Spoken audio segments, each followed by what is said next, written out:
My name is Avery Collins, and this story begins the day I realized I was no longer living alone in my own apartment. My parents had been breaking in for months, rearranging my things, checking my fridge, letting my sister sleep in my bed, always insisting it was for my safety, always pretending it was love. I tried talking. I tried boundaries. I even changed the locks. But nothing prepared me for the moment they crossed a line I could never uncross, so I moved out without telling them. I disappeared. And the twist? They panicked so badly that what happened next involved a new tenant, a 911 call, and police officers demanding explanations none of us were ready to give. Before I take you through everything, tell me, have you ever felt like the people who claimed to love you most were also the ones invading your life the deepest? And as you're listening now, where are you watching from, and what time is it for you? And if you really want to understand why I eventually vanished from my own life, you have to go back with me back to the years when privacy was a foreign concept and boundaries were something that existed only in other families. From the age of 13 to 17, my bedroom door might as well have been made of glass. My mom had a habit of entering without knocking, moving through my space as if it were simply an extension of her own. She read my journals to make sure I wasn't hiding anything dangerous, shook out my backpack to inspect every folder, every scrap of paper, every note passed between friends, and regularly scrolled through my phone under the guise of parental vigilance. If I wanted to study at the library with classmates, she insisted I stay home where she could see me. Calling it working from home before working from home was a thing, even though all I wanted was to sit at a round table with friends like a normal teenager. My dad, quieter but no less intrusive, installed a location tracking app on my phone, telling me it was only for emergencies. But emergencies somehow included every time I biked to the park, visited a friend, or stayed 10 minutes longer at school. Just making sure you're safe, he'd say, proudly pointing at the moving dot on his screen like I was a delivery package en route. When I was 15, I had my first boyfriend, a sweet, nervous boy named Tyler, who always smelled faintly of spearmint gum. We texted shy little messages about homework and weekend plans, nothing remotely scandalous. But one night, I left my phone charging on the kitchen counter, and my mom picked it up. She read every conversation, every emoji, every awkward joke. Then, during dinner, she reenacted the messages dramatically, laughing until she cried while my dad chuckled and Lily, my younger sister, snorted so loudly milk came out of her nose. I remember sitting there, cheeks burning, wanting to disappear under the table because something tender and private had been turned into a comedy skit for family entertainment. Tyler broke up with me a week later, saying my mom scared him. I didn't blame him. Lily, meanwhile, lived an entirely different childhood. While my drawers were inspected, her room was a no-go zone. While my online activity was monitored, she stayed up gaming with friends until 3 a.m. without a single consequence. When she skipped class, Mom said she was going through a phase. When I missed one assignment, Mom grounded me for 2 weeks so I could learn discipline. Lily could do no wrong. I could do very little right. It wasn't that she was a bad person, she just grew up believing the world, including me, should bend to her comfort, and our parents reinforced that belief every single day. One of the most humiliating moments of my teenage years happened during a sleepover at my friend Madison's house. Madison's parents had welcomed me warmly, offered snacks, and let us choose movies. It felt like a glimpse into a different kind of family, one that trusted their children. But at 9:30 p.m., my mom rang the doorbell. Not to pick me up, not because of an emergency, but to make sure the house was clean and safe. She walked straight into Madison's bedroom, lifted the corners of the mattress to check for dust mites, opened drawers, sniffed a pillow, and interrogated Madison's mom about supervision, curfews, and Wi-Fi passwords. I wanted to melt into the carpet. Madison never invited me back. By the time I graduated high school, I was exhausted from being watched, followed, and corrected. I dreamed of attending college on the opposite coast, Seattle, Boston, anywhere oceans or mountains could buffer me from the constant intrusion. But life, as it often does, made the practical choice easier than the emotional one. Scholarships, job prospects, and my major all pointed to Colorado. And the best opportunities weren't even in Boulder or Colorado Springs, they were in Denver, just a short drive from the suburb where I'd grown up under my parents' microscope. Moving away entirely felt impossible financially, so I compromised. I moved 30 minutes south, into the city, telling myself that adulthood alone would give me the space I'd been craving since childhood. I believed that once I paid my own rent, cooked my own meals, and shut my own apartment door, the unwritten rules of American independence would take over. Parents, I told myself, don't just show up uninvited to their adult children's homes. They don't check their fridges or rearrange their laundry or hand out spare keys like party favors. I truly thought that being 29, financially independent, and living alone in Denver would be enough to establish a boundary my family had never respected, but surely would now. I was wrong. The seeds of everything that would eventually happen, the break-ins, the stolen privacy, the panic, the police were planted long before I ever signed that first lease. I just didn't know it yet. The first intrusion occurred when I woke on a quiet Sunday morning to a sound that did not belong in my apartment, the sharp hiss of oil hitting a hot pan, followed by the rhythmic scrape of a wooden spoon against metal. For a moment, half buried under my blankets, I thought it was the remnants of a dream. But then came the unmistakable scent of onions browning, garlic sizzling, and something thick and savory bubbling on low heat. I bolted upright, heart sinking with a familiarity I didn't want to acknowledge. The only people who cooked like that, the only people who cooked at all in my apartment, were the ones who shouldn't have been anywhere near it. I swung my legs out of bed and walked into the hallway, still groggy, my hair tangled and my sweatshirt half-zipped. The moment I stepped into the living area, the scene before me punched the air out of my lungs. My mother, Karen, was standing in my kitchen wearing one of her floral aprons, stirring a pot of beef stew, as if she had woken up here, as if this were a normal Sunday morning in a house she owned. My father was lounging on my sofa, legs crossed, TV remote in hand, wearing the same pair of brown house slippers he always wore at home. Except this wasn't their home, it was mine. Or so I thought. "Good morning, sweetie," my mom said without turning around, as if I were late to my own kitchen. "I figured you'd sleep in. You always stay up too late on weekends." I blinked, struggling to find my voice. "Mom. Dad. How did you get in here?" My mother finally faced me, eyebrows raised as though the answer were obvious. She reached into the pocket of her apron and dangled a small silver key between two fingers. "Emergency key," she said lightly. "Just to look?" My dad chuckled at her joke, adjusting himself deeper into the sofa cushions. I didn't laugh. The key swung gently, reflecting strips of morning sunlight off its edge, and something inside me twisted. I had given it to her months ago, reluctantly but dutifully, because she insisted every responsible daughter provided one, in case something happened. I had imagined situations like fainting in the shower, losing consciousness, or, I don't know, a gas leak, actual emergencies. Not this. "Mom," I said slowly, "an emergency key is for emergencies. You can't just let yourself in whenever you want." "Don't be dramatic," she replied, turning back to the pot. "Your fridge was empty except for those sad little salads. No one can live on salad. People need real food." She said real food, like it was a moral obligation she had sworn to uphold. I opened my fridge in disbelief. Some of my containers had been pushed to the back. In their place were glass jars of her homemade pickles, plastic containers of leftovers, beef broth, carrots, potatoes, celery, all the ingredients she deemed essential for someone working too much to take care of herself. Before I could protest, she began rearranging things with the efficiency of someone organizing her own kitchen, moving my plates to another cabinet, stacking my mugs differently, tossing out the frozen meals I'd bought on sale. "These are full of chemicals," she muttered. "Why waste money on poison?" My father chimed in without looking up from the TV. "Your mother's just trying to help. We drove all the way here to make sure you're doing okay. The neighborhood looks a little rough." "My neighborhood is fine," I said, a little too sharply.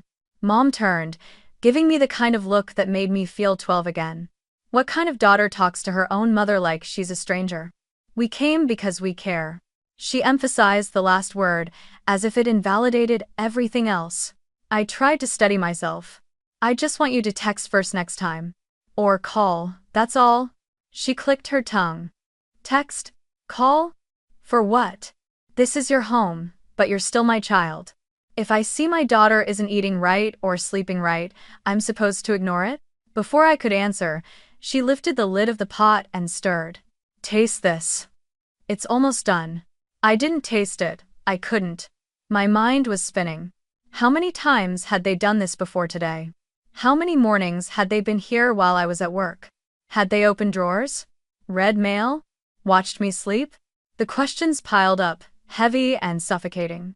But my mother, oblivious or unwilling to see my discomfort, wiped her hands on her apron, walked to the counter, and placed a small keyring next to my fruit bowl, a ring holding 2 additional keys I had never seen. Here, she said casually. Here's the gate key and the mailbox key. So, it's convenient. To make what convenient? I asked, my voice barely above a whisper. So, next time we don't have to bother you, she said, smiling as though she had gifted me something precious. I stood there frozen, wanting to push back, to demand my space, to insist this wasn't okay. But years of conditioning tugged like invisible strings, and all I managed was a stiff nod. Mom kissed my cheek before leaving. Dad waved from the door, and their footsteps faded down the hallway. I looked at the new keyring sitting on my counter like a warning light I was too scared to acknowledge. A part of me already knew this wasn't the last time. But instead of addressing the fear curling in my stomach, I told myself the same lie I had repeated since childhood. Maybe I'm overreacting. Maybe this is normal. Maybe this is just family. And for now, that lie was easier than facing the truth. 2 days. I was gone for exactly 48 hours on a short work trip to Boulder, meetings, a conference, a networking dinner, and the entire time I let myself believe that maybe things were settling down. My parents hadn't mentioned coming over again, and I naively assumed the conversation about boundaries, thin as it was, had stuck somewhere in my mother's mind. When I unlocked my apartment door that Thursday evening, suitcase rolling behind me, I expected the familiar quiet, the faint lavender scent from my diffuser, the sense of relief that came from stepping into a space that was supposed to be mine. Instead, I stepped into the unmistakable chaos of someone else's presence. The first thing I noticed was my bed. The comforter was rumpled, pushed toward the end of the mattress, and the pillows were dented in 2 distinct shapes. My sheets had impressions I did not leave, evidence of someone having slept there, recently, comfortably, without permission. I stood frozen in the doorway of my bedroom, my mind trying to make excuses faster than my eyes could absorb the truth. Maybe the mattress was settling weird. Maybe I forgot to make the bed before I left. But I'm meticulous. I never forget. And the indentation on the right side of the bed was unmistakably fresh. The smell hit next a mix of ketchup, cold fries, and cheap fast food burgers. I walked into the kitchen to find 3 greasy containers stacked haphazardly on the counter, napkins balled up and tossed nearby, a half-finished soda sweating beside the sink. My trash can overflowed with crumpled wrappers that weren't mine. It felt like someone had thrown a late-night party in my absence, except there was no party here, only entitlement. My stomach tightened as I moved toward my desk. My laptop, which I always left centered, was shifted to the side, angled awkwardly, as if someone had pushed it away to make room for their elbows. The screen, normally off, was dimly glowing, a sign it had been opened and closed not long ago. I checked the browser history even though I was scared to know. YouTube videos, random Google searches, some TikTok dances I didn't recognize. Someone had used my laptop like it was their personal entertainment device. Then I turned to my closet. The sliding door was wide open, and inside, my clothes were a disaster, hangers crooked, jackets thrown over shoe boxes, a couple of dresses missing entirely. My favorite sweater, the one I always folded on the top shelf, was gone. A pair of boots had been moved from the floor to the bed. And worst of all, makeup items on my vanity were smudged and misplaced, as if someone had tested them before a night out. My breath shook. Not from fear, but from the deep, hollow violations spreading through my chest. Someone had lived in my space, slept, eaten, dressed, touched my belongings while I was 2 cities away earning a paycheck to support a life that apparently wasn't even considered mine to control. I dialed my mother immediately. She picked up on the first ring, her voice maddeningly cheerful. Avery. You're back early, how was Boulder? I didn't bother with pleasantries. Mom. I said, my voice tense. Someone has been in my apartment. Oh, she answered casually, as if I'd mentioned the weather. Yes, that was Lily. She needed a place to stay for a night or two. She and that boyfriend of hers had another big fight. I felt my jaw clench. Mom, you let Lily stay here? Without telling me? You weren't home, she said simply, as though absence equaled consent. And Lily was crying, completely heartbroken. She needed somewhere safe. You're not home anyway, so Mom, let Lily use it. My grip tightened on the phone. Why didn't you ask me? This time, her tone sharpened. Avery, you're way too selfish. Your sister is going through a crisis, and all you care about is your furniture? Your laptop? I don't know what happened to you ever since you moved out. Heat crept up my neck. I ended the call before I said something I'd regret. But I couldn't leave it there. I called Lily next. She answered with a tired groan. Hey, what's up? Did you stay in my apartment? I asked. There was a pause. Yeah? I thought Mom told you. She didn't. Oh, Lily sounded unbothered, unconcerned. Well, I figured you wouldn't mind. You weren't using it. And your bed is way more comfortable than mine. That last sentence was delivered casually, as if my personal space was a community resource. Lily, I said slowly. You can't just use my apartment without asking me. That's not okay. She sighed dramatically. Avery, relax. Mom said you're always working or traveling anyway. She said you don't need the place as much. If it's empty, why can't I stay here sometimes? It's not like you're married or have kids. It was said with a light laugh, but the weight of it crushed something inside me. In that moment, I realized my family didn't see my apartment as mine.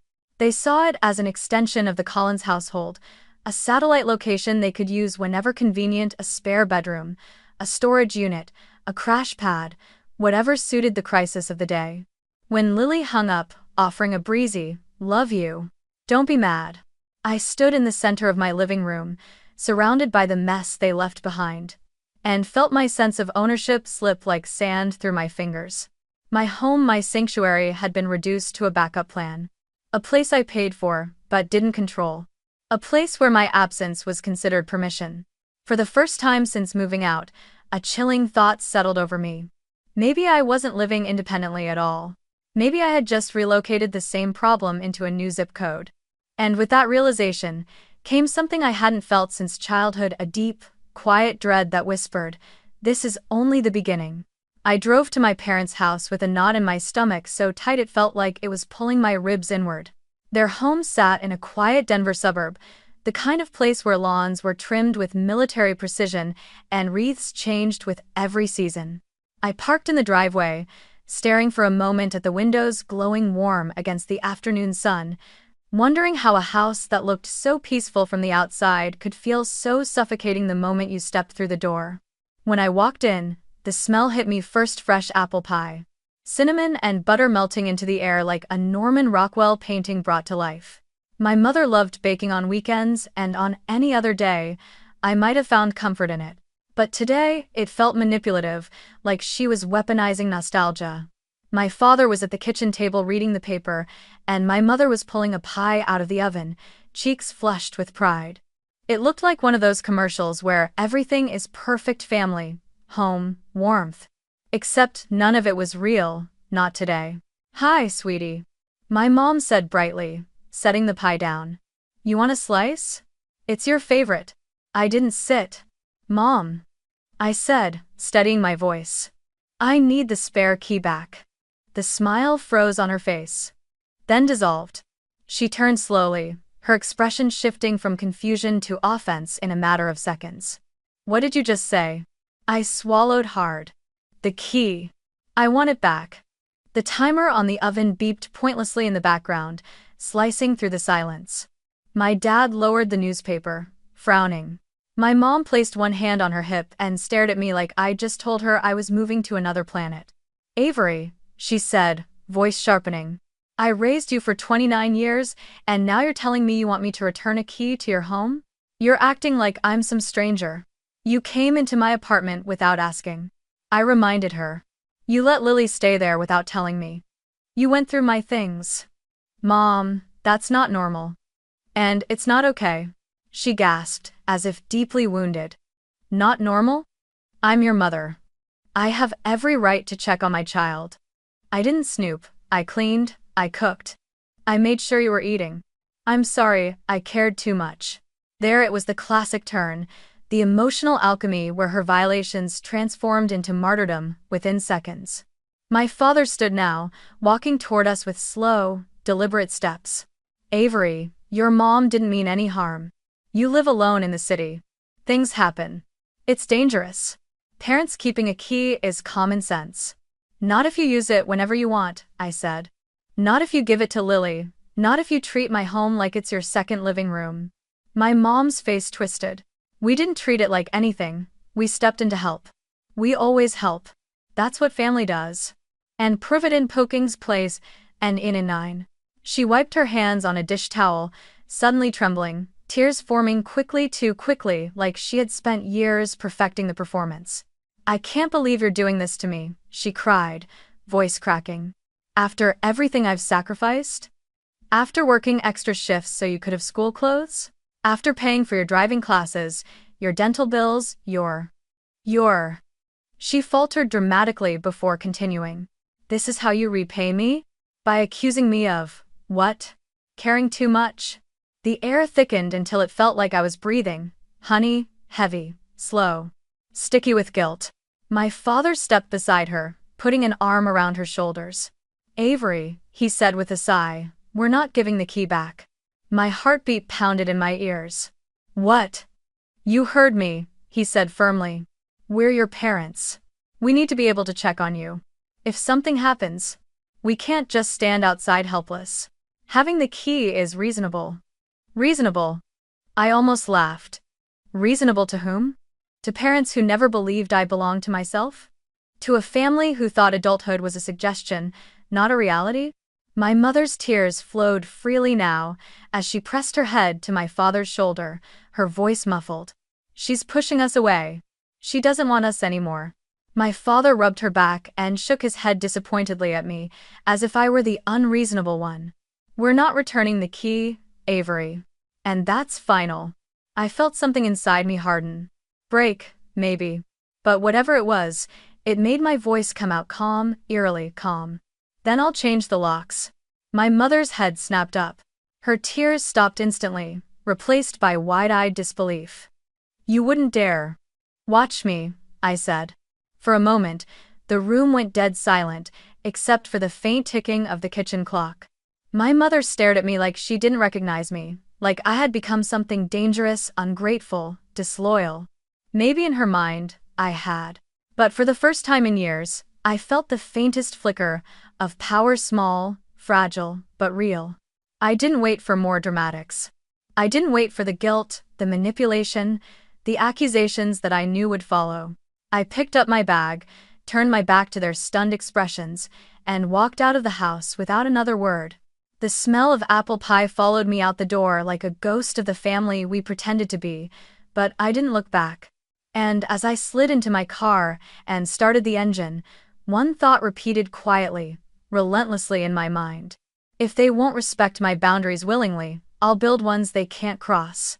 Changing the locks felt like taking my first real breath in months. I called a locksmith the same evening I left my parents' house, watching from the hallway as he removed the old deadbolt and installed a new one that clicked shut with a satisfying finality. When he handed me the fresh set of keys, 3 copies, all mine, I felt an almost childlike relief, as if I had built a wall tall enough to finally keep the world out. For the next 3 weeks, everything was quiet, peaceful. My apartment remained exactly the way I left it each morning, couch pillows untouched, fridge unjudged, closet organized, bed still perfectly made. I started sleeping better. I left my laptop on the coffee table without worrying someone might open it. For the first time since moving out, I actually felt at home. I began to believe, cautiously, that maybe the boundary I'd forced into place was finally working. But boundaries don't work on people who refuse to recognize them. And in my family, refusal had been an art form for decades. It was a Thursday evening when everything shattered again. I had come home late after a long day at the office, my shoulders sore, eyelids heavy, craving nothing but silence and takeout. When I opened my door, secured with my lock and my key, I heard the soft hum of the television before I even stepped fully inside. My heart lurched. The living room lights were on. And sitting on my sofa, legs crossed neatly, a mug of tea steaming on the coffee table as though she owned the place, was my mother. For a moment, the world tilted. I gripped the doorknob, dizzy, trying to make sense of the impossible. 3 weeks.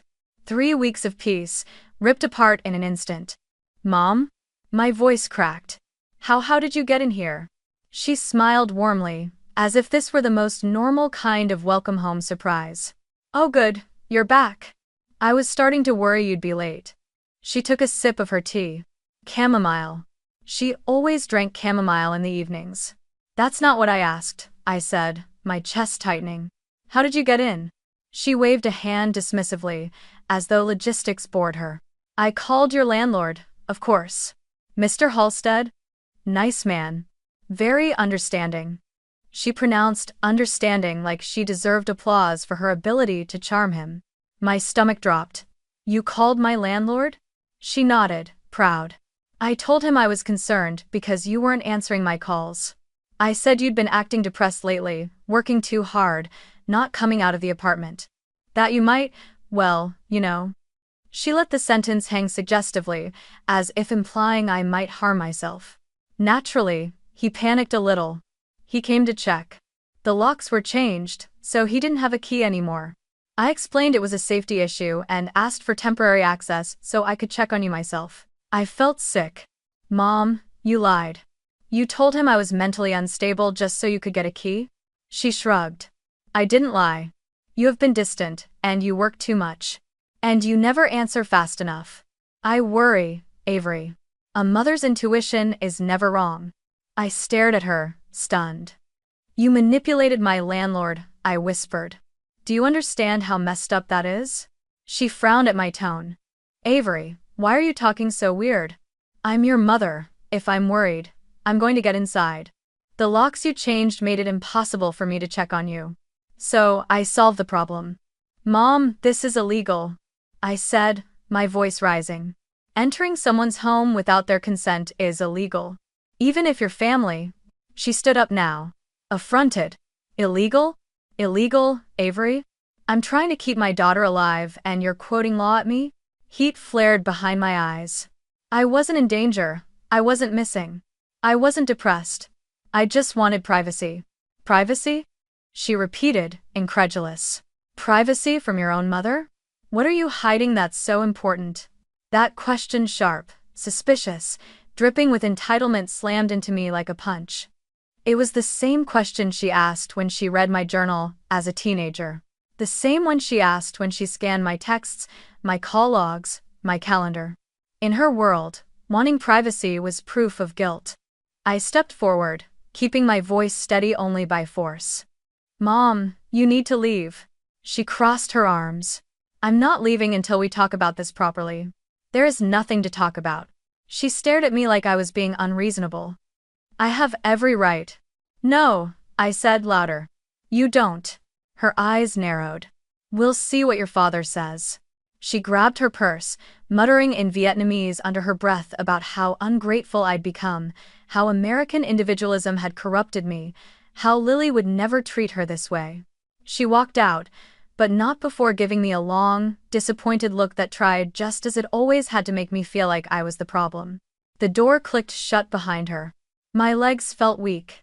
I stood in the middle of my living room, the room she had violated again, and felt shame, anger, and helplessness swirl together so violently I thought I might collapse. But instead, I turned on my laptop. I typed an email to my landlord, a long one. Professional, direct. Detailing that no one, no parent, no sibling, no acquaintance is authorized to enter my apartment under any circumstance without my written permission. I copied the leasing office. I demanded all spare keys be accounted for and secured. I requested documentation of who had been granted temporary access, and when. And when I hit send, my hands were shaking. But even then, somewhere deep in my gut, I knew it wouldn't be enough. My mother had crossed every boundary I'd ever tried to draw, and each time she found a new way around it, as though my privacy were a puzzle she was determined to solve. I just didn't know yet that what she did next would make everything that happened before look benign. My mother had stopped respecting locked doors a long time ago. Now, she was learning how to bypass systems, rules, and people too. And she wasn't done. I didn't want to admit it, but after seeing Lily climbing through my window on camera, after watching my mother tear open my mail and handle my belongings like they were props in her personal drama, something inside me cracked open. I couldn't sleep. I couldn't relax in my own home. Every creak of the building made my body tense, expecting the doorknob to turn or the balcony door to slide open. My apartment, my sanctuary, had become a stage for their violations. So I booked a therapy session. Not because I wanted to talk about my family, but because I needed someone neutral to tell me whether I was losing my mind or whether this really was as unhealthy as it felt. My therapist listened quietly as I explained everything: the childhood invasions of privacy, the first break-in, the key manipulation with the landlord, the window climbing, the live streaming in my bedroom. When I finished, she exhaled slowly and said two words that changed everything: "This is enmeshment." Then she added, "And deeply violating." I blinked at her. Enmeshment? She nodded. It's when a family has no emotional or physical boundaries, when the parent sees the child as an extension of themselves. Your mother believes access equals love. She does not recognize your autonomy. She does not acknowledge your adulthood. But she thinks she's helping, I whispered. Control often wears the mask of concern. She replied gently. It's still control. Something in me unwound painfully, like a tight knot being pulled loose. She continued, Avery, you are not safe in your home. Not emotionally, not psychologically, and frankly not physically if people are entering without consent. You need distance. Real distance. You mean move? Yes, she said. And don't tell them where. That sentence settled over me like a truth I had always known but never dared imagine. Don't tell them where. Because if they knew, they would show up. They always showed up. That night, lying in bed staring at a ceiling that no longer felt like mine, I made a decision. I opened my laptop and began searching for apartments not in the same complex, not even in the same neighborhood. I needed somewhere secure, somewhere anonymous, somewhere they couldn't charm or manipulate their way into. And that's when I found it. A newly renovated building near Union Station, a high-rise with keycard-required elevators, 24/7 front desk staff, and hallway cameras every 15 feet. A place where no one could enter, without logging their identity and purpose. A place built for privacy. For boundaries. For new beginnings. I scheduled a tour for the next morning. Walking through the lobby felt like stepping into another world. Marble floors, warm lighting, a concierge who greeted me by name after checking ID. The elevator required a keycard swipe just to select a floor. The apartment itself was small but beautiful, high windows overlooking the city, hardwood floors, a kitchen that smelled of fresh paint and safety. Safety. The one thing I hadn't felt in months. I signed the lease on the spot. Then came the logistics. I didn't want my family to suspect anything, so everything had to happen quietly. Secretly. I hired a moving company under my work email. I pre-packed the smaller items into boxes after midnight, when the building was silent. Two close colleagues, Marisol and Jonah, offered to help after I reluctantly confessed what was happening. They came by late at night with hoodies and baseball caps like we were carrying out a classified operation.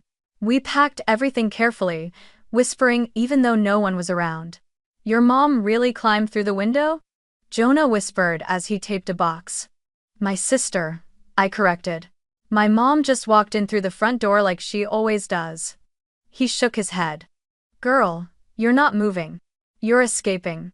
And that's exactly what it felt like. A quiet escape. We loaded the boxes into the mover's truck, under the cover of darkness, the hallway dim and empty. By 2 a.m., my entire life was stacked inside a truck heading across Denver. Before locking the door for the last time, I stood in the middle of the now empty apartment. The walls looked bare, but somehow they seemed to breathe easier without my things, as if the space itself were relieved I was leaving. I cleaned the counters, swept the floors, wiped down the windowsills partly out of habit, partly because I wanted no loose threads. No evidence. No lingering reasons for my family to believe they still had a claim here. Then I placed the old key, my mother's favorite weapon, inside an envelope addressed to the landlord and slid it into the building's mailbox. No note. No explanation. No forwarding address. When I stepped outside, the night air felt different on my skin, lighter, sharper, almost electric. I climbed into Jonah's car, and as the complex shrank in the rearview mirror, I felt something I hadn't let myself feel in years: hope. For the first time in my life, I was going somewhere my family couldn't follow. Not because I didn't love them, but because loving them had become a full-time job that cost me my peace, my privacy, my autonomy. At my new building, the doorman checked my ID, registered my name, and handed me a keycard, sleek, black, and silent. He pointed toward the elevator. "You're all set, Miss Lane. Welcome home." Home. A place no one had access to but me. A place where no one knew the unit number. A place where I could finally exhale and rebuild myself without being watched, interrupted, or violated. As the elevator doors closed and the numbers blinked upward floor by floor, I let myself imagine a future where my life belonged to me again. A future where locked doors didn't invite confrontation. A future where my mother's voice wasn't the narrator of my every decision. I didn't know it yet, but disappearing fully, quietly, intentionally would force my family into a spiral I never anticipated. But for now, in that new apartment, standing in an empty living room bathed in city light, one truth echoed softly but powerfully inside me: I didn't run away. I finally walked toward myself. For the first 72 hours in my new apartment, I turned my phone face down, silenced notifications, and let myself dissolve into the quiet. I needed the stillness, like oxygen. I slept with both bedroom doors locked. I woke up slowly, without fear that footsteps might be in my hallway. I arranged my new kitchen exactly the way I wanted and knew it would stay that way. It was the calmest, most grounded I had felt since childhood. But on the third morning, when I finally picked up my phone, the screen lit up like a wildfire: missed calls from Mom, Dad, Lily, unknown numbers, even neighbors from my old building. 37 missed calls from my mother alone. 21 from Lily, 8 from Dad, a handful of frantic texts. "Avery? Where are you? Answer right now. This is not funny. We're coming over." And from Lily, "Mom is freaking out. You need to stop being dramatic and text." Then, beneath that, a public Facebook post. "My sister Avery is missing. Please pray she comes home." Missing. Missing? The word felt surreal, like she was describing someone else. But of course Lily posted it. Drama was her currency. I put my phone down and inhaled slowly, trying to steady myself. They didn't know where I lived. They couldn't reach me. They couldn't walk in. The panic they were experiencing, panic I had lived with for years, was finally something they had to sit with alone. I wasn't prepared for how quickly it would escalate into chaos. When no one heard from me for 3 days and my old landlord confirmed I wasn't at the apartment anymore, they made the only assumption their anxious, codependent minds could manage: I must be in danger. Of course, it never occurred to them that I had chosen not to answer. Choice was never something they believed I had. And that was how the storm began. Later, through police reports and a very embarrassed voicemail from my father, I would learn exactly what happened. But the gist was this: they panicked themselves into a criminal incident. On the morning of day 3, Mom, Dad, and Lily drove to my old apartment complex. They marched straight to my former door, expecting to walk in and find, what? A clue? A body? A neatly written explanation of my whereabouts? I can only imagine the shock when the door opened, not into my familiar space, but into boxes belonging to strangers. The young couple who had signed the lease after me, Jake and Marissa, were inside unpacking when they heard loud banging on the door. When they opened it, they found my mother, wild-eyed, shouting, "Where is my daughter? What have you done to her?" Behind her, my dad looked frantic, and Lily was pacing like a trapped cat. Jake tried explaining calmly that they had just moved in. Mom didn't hear it. "This is my daughter's apartment," she snapped. "She lives here. We're going inside." She shoved against the door, but Jake blocked her. Then Lily, convinced she was a junior detective, walked away from the group and tried to climb the balcony railing, just like she had done at my place before. Except this time, she slipped on the metal edge and ended up dangling halfway while screaming for my father to give her a boost. My dad panicked, grabbed her legs and tried to push her upward, and to the couple inside. It looked like two adults attempting to break into their home. Marissa, terrified, called 911 immediately. "There are strangers trying to force their way into our apartment. One is climbing the balcony. Please send someone now." Meanwhile, my mother kept pounding on the door, yelling in English and Vietnamese, demanding answers. She was so convinced something terrible had happened to me that she didn't stop for a second to consider that what she was doing was an actual crime. When the police arrived, the scene was so chaotic they drew their weapons until everyone froze in place. Lily burst into tears mid-balcony scramble. My mother started shouting at the officers that they were wasting time while her daughter was missing and possibly harmed. My father kept trying to explain that they weren't criminals, that they were just worried parents, but the officers didn't see worried parents. They saw three adults attempting to break into a private residence. And legally, that's exactly what it was. They separated the three of them, questioned them individually, and took statements from the new tenants, who were understandably shaken. The officers had no reason to believe anything my family said. They had no proof that I had ever lived there besides old mail they found in the building's outgoing bin. Eventually, when my mother's hysteria escalated into a full meltdown, one of the officers tried to calm her and said, "Ma'am, we need to contact your daughter to verify her safety.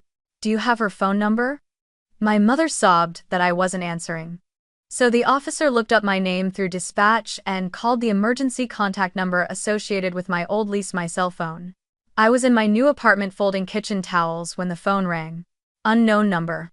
Normally, I don't answer unknown numbers, but something nudged me. I picked up. "Hello, is this Avery Lane?" "Yes. This is Officer Ramirez with the Denver Police Department. Are you safe right now?" My blood turned cold. "Yes," I said slowly. "Why?" "There have been multiple reports from your family stating you may be missing or harmed." I let out a breath. "I'm not missing. I just moved." A pause. Then, "Miss Lane, your family is currently being detained for attempting to break into your former residence." For a moment, I said nothing. Absolutely nothing. My brain stalled between disbelief and a dark, exhausted sort of predictability. Of course they did. Of course, their panic would balloon into a spectacle. Of course they would violate boundaries so intensely that the police had to intervene. "Of course," I whispered. The officer asked if I could come to the station to clarify the situation. I agreed. But before hanging up, she added gently, "Miss Lane, just so you're aware, they were very distressed. But what they did is a serious offense." "I know," I said quietly. "It always is. They just never think it applies to them."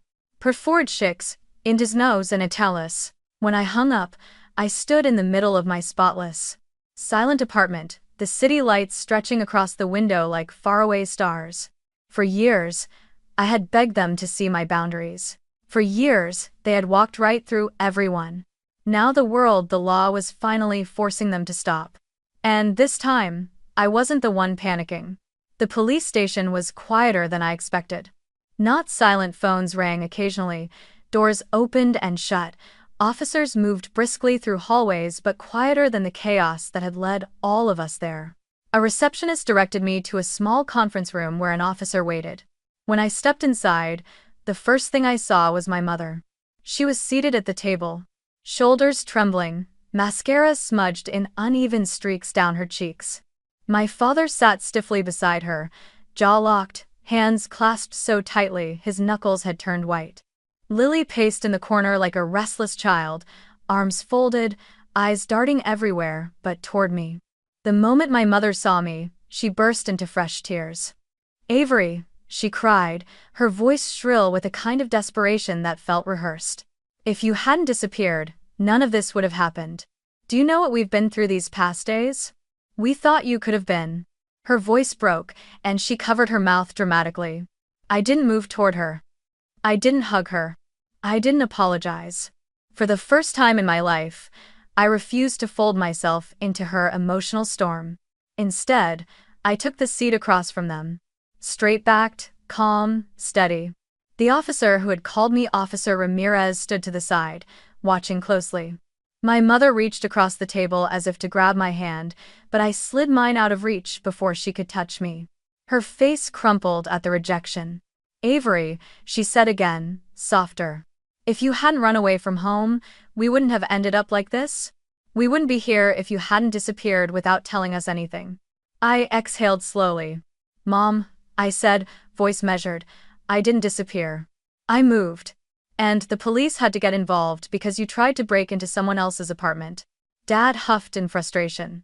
We thought you were kidnapped. What were we supposed to do? You ignored every call. And creases, and intone. You ignored every boundary, I corrected. Lily rolled her eyes. Can we not act like you're some helpless victim? You made this into a big deal for no reason. Mom was worried. I was worried. I turned to her, my expression unmoving. You climbed onto someone's balcony, Lily. You could have been arrested. She scoffed. Maybe if you didn't hide like a criminal, none of that would have happened. That was when Officer Ramirez stepped forward. Actually, she said firmly, looking each of them in the eye. Miss Lane hasn't done anything wrong. Moving without informing family is not a crime. Attempted entry into a residence that is no longer your legal property, however, is. My parents stiffened. In the United States, Ramirez continued, an adult's right to privacy outweighs family ties. Always. What you did today could have resulted in charges. My mother blinked rapidly. But we're family. It's not passive. That doesn't override the law, the officer said. Silence fell over the table. Heavy, tense, and finally honest. I leaned forward, folding my hands. We are here because of choices you made, not because of mine. And we're not leaving until we address the truth. All of it. My mother's chin quivered. Avery, don't talk to me like I'm. You read my mail. I said.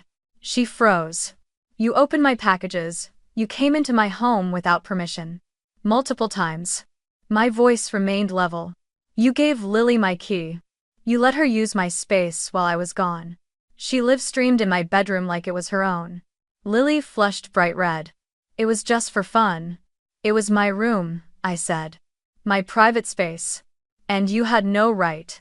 My father cleared his throat. Avery, we were trying to take care of you. You're alone in the city. You knew everything. I cut in. You watched them violate my space and you did nothing to stop it. His eyes dropped. My mother's lips trembled. We're your parents. We need to know you're safe. Being safe, I said quietly, requires having a home where no one breaks in. Including family. Their faces shifted shock first, then disbelief, then a defensive panic that had nowhere else to go. Without the ability to guilt or overpower me, they didn't know how to respond. My silence had created something unfamiliar to them. Accountability. So, I continued. Here are the boundaries if you want to remain in my life. I said. These are not negotiable. My mother leaned back like she was bracing for impact. Lily sighed loudly. My father forced himself to sit straighter. I said. No one gets my new address. Ever. Not unless I choose to give it. My mother's eyes widened. Avery. 2, I continued. We only meet in public places or at your home. Never mine. My father frowned. That seems extreme. I ignored him. And 3, you will not enter any physical or digital space of mine without explicit permission. That includes apartments, mail, accounts, messages, social media, everything. Lily scoffed. So dramatic. If these are violated, I said evenly, I will cut contact. Completely. No arguments. No explanations. No apologies. The room went utterly still. My mother stared at me as if she were seeing a stranger, someone she couldn't control, someone who had slipped out of the tight grip she had maintained for decades. Her voice came out small. Avery. You've changed. I finally have, I replied. Officer Ramirez placed a document on the table, a simple written agreement outlining the boundaries we had discussed. A family privacy commitment, she called it. Not legally binding, but powerful enough to formalize what was said. My parents exchanged looks torn between indignation and fear. But fear won. Fear of losing me, fear of losing the illusion of closeness they claimed to cherish. One by one, they signed. First my father, face strained. Then my mother, hands shaking. Then Lily, rolling her eyes, but signing anyway. When the papers slid back across the table to me, all three signatures glistening in black ink, something inside me loosened like a knot pulled free for the first time in my life. My mother looked at me, bewildered. I never thought you'd talk to us like this. I never thought I'd have to, I said. And for the first time ever, I watched them sit across from me without power, only consequence. 14 months later, the city outside my window no longer feels like something I have to survive, it feels like something I finally get to live in. Denver's skyline glows against the glass wall of my apartment, each light blinking like a quiet affirmation that I made the right choice, that every painful boundary I set was a step toward breathing freely again. My new building is calm, steady, predictable. No unexpected keys turning in locks, no shadows hovering by my door. No voices calling my name from inside my own living room. Just me, my space, and a life unfolding at a pace that belongs only to me. The mornings are different now. I roll out my yoga mat on the balcony before the sun fully lifts over the mountains. I stretch, breathe, hold, release. Therapy taught me how to come back into my body after years of being stretched thin by other people's wants. I journal now, without fear of someone flipping through the pages. I grocery shop, without hearing Karen's voice in my head, criticizing every item. My home is quiet, but the quiet is no longer suffocating, it's restorative. Work has blossomed in a way I never expected. My team trusts me, my designs are finally being recognized, and for the first time, I feel like I have a community built on choice rather than obligation. I've made friends, real ones. People who knock before entering any space, people who ask instead of assume, people who know the version of me that existed only after I escaped the version my family tried to sculpt. Even my therapist said once, half joking, "Avery, you're no longer surviving your life. You're authoring it." Thank you. As for my family, our relationship has adjusted into something strange but functional, like a limb that once broke and healed, but not in the same shape. We see each other maybe once or twice a month at a quiet coffee shop near Union Station. A public place. Neutral ground. My mother no longer asks for my address. She doesn't reach for my phone or comment on what I eat. She sits across from me with a kind of cautious respect, like someone visiting a museum exhibit labeled "Do Not Touch." My father has softened too. He speaks less, listens more, and although he will never say the words out loud, I know he understands now that love isn't a justification for possession. And Lily, my wild, dramatic, boundary-ignoring sister, has changed in ways I never imagined. The embarrassment she felt after being questioned by police seemed to shock her into adulthood. She started working part-time at a photography studio, taking on freelance gigs, learning what it means to earn something instead of having it handed to her. She still complains, still overshares on social media, still rolls her eyes too dramatically, but she no longer barges into my life like it's her inherited right. Some days she even apologizes. Awkwardly, in half sentences that trail off before they reach the words sorry. But it's something. And that something is enough. Our meetings are shorter now. Lighter. Still awkward, still imperfect, but no longer wrapped in the sticky web of control and guilt that suffocated me for years. My mother once whispered across her coffee cup, "I miss the days when you were little and needed me." I sipped my latte slowly and replied, "You can still be in my life. Just not in my house." She nodded, not with joy, but with understanding. Sometimes, healing looks like that. And somewhere along that long, quiet year, I realized something profound. I do still love them. But I also love myself. And those two truths can exist at the same time. You can love your family and still need a locked door. You can care for them deeply while also protecting the parts of yourself they were never meant to handle. Boundaries aren't punishments, they're invitations. They say, if you want to be in my life, here is how to do it without breaking me. Dekhated Arloking. So, here is the lesson I want to leave with you, whoever you are, wherever you're watching from.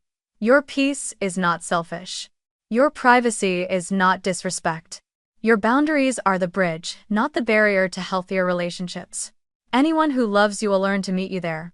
Tonight, as I stand in front of my apartment, the place where my life finally feels like mine, I hold my key in my hand. The metal is warm from my palm, the weight of it familiar and grounding. I slide it into the lock, hearing the soft click that has become my favorite sound in the world. Then I open the door. For the first time in my life, I walk into a home where no one can follow unless I invite them. And that, more than anything, is what freedom feels like.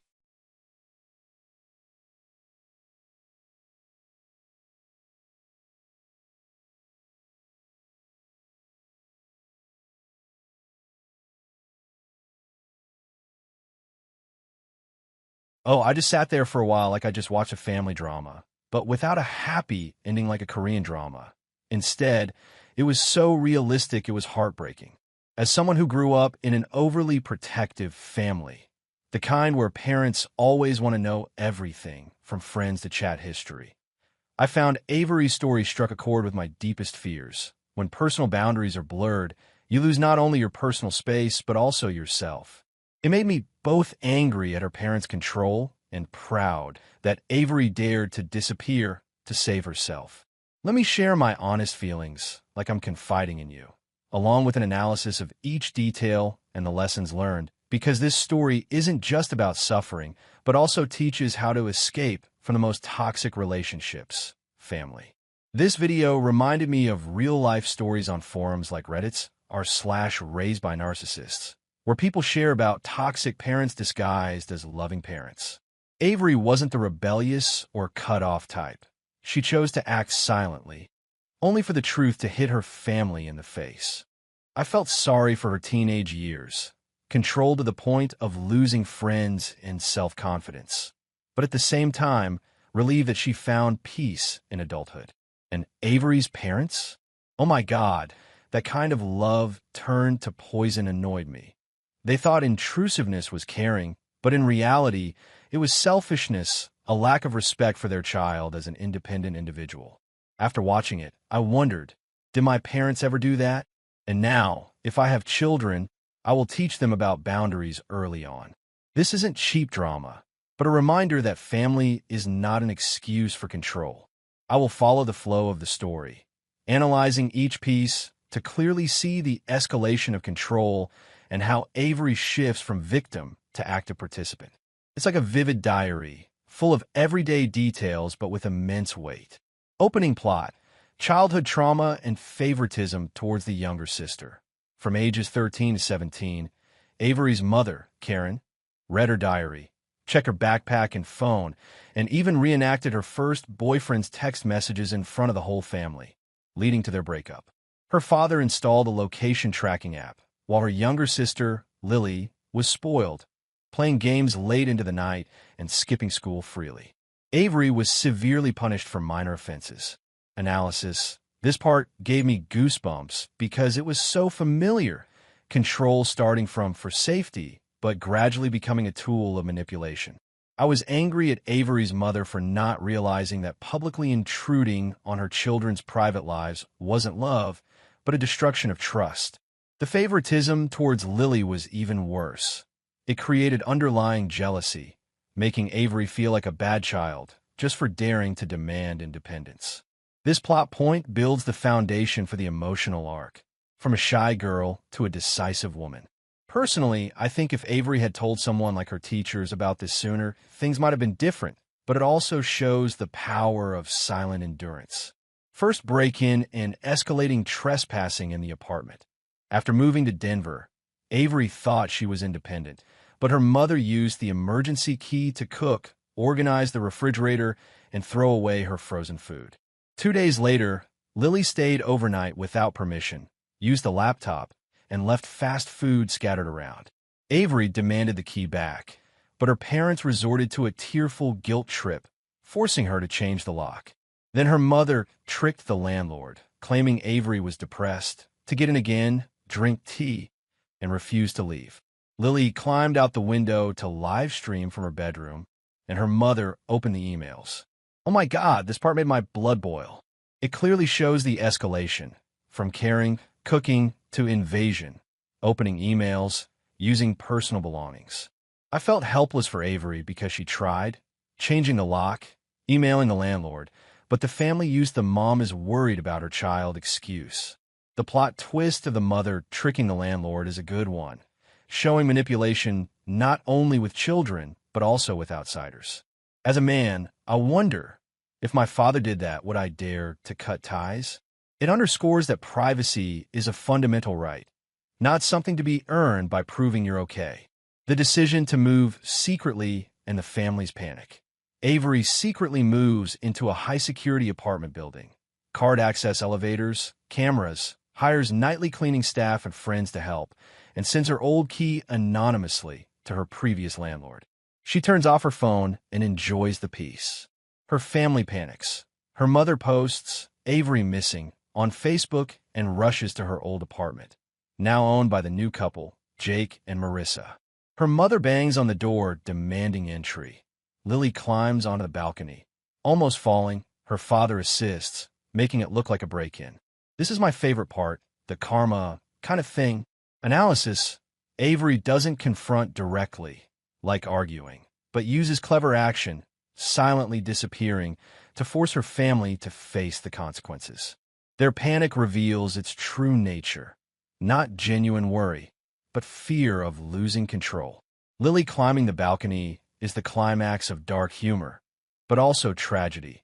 It shows the immaturity of her younger sister, spoiled to the point of not knowing her limits. I chuckled at the thought of them being mistaken for thieves, because it reversed roles, from protectors to intruders. Police intervention and confrontation at the station.